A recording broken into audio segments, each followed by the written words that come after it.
Tadi Bang Iqbal menyinggung soal elektabilitas, kemungkinan karena kepanikan ya. Dikit ya soal itu. Saya tampilkan dulu ya Bang Habib, karena waktu kita singkat, kita tampilkan dulu elektabilitas. Betulkah ada kepanikan karena elektabilitas Prabowo Gibran ini belum mencapai lebih dari 50%? Kita tampilkan dulu Bang Habib. Kalau survei mah udah baca semua Mbak. Iya, coba Prabowo Gibran 46,7, coba berikutnya. Udah, kita putarkan cepat. Kita udah buka semua. Nah, pertanyaan saya begini, betul tidak? Dikit aja, Prof. dikit, Ikrar, katanya boleh. Kita hormati dulu ya, betul tidak Prof. Ikrar kalau ada kepanikan karena survei? Ya kalau menurut saya ada benarnya ya, bukan cuma kepanikan karena survei, karena di dalam dua debat calon presiden dan calon wakil presiden terakhir itu paslon yang didukungnya itu penampilannya sangat buruk ya, termasuk khususnya ya itu yang pertama Pak Prabowo sendiri ya. Dia kan dilulukan sebagai orang yang pasti tahu tentang pertahanan keamanan gitu kan.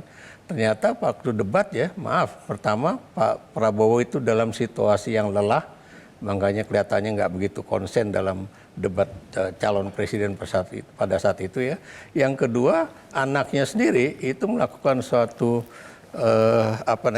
political blunder ya. Jadi ini yang kemudian menimbulkan, Anda tahu ya, efek negatifnya itu cukup tinggi ya.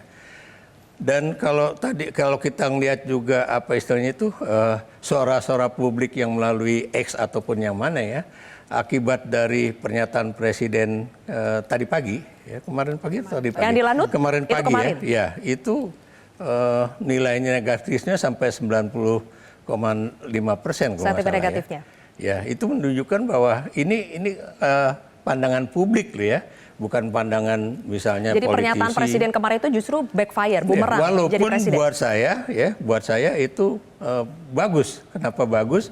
Karena itu berarti presiden itu telah membuka kedoknya sendiri ya, bahwa siapa dia begitu. Yang selama ini nggak ngaku ya? Selama ini enggak gitu kan. Tapi saya juga harus memberi catatan ya. Itu yang namanya Bawaslu maupun KPU itu harus jelas juga.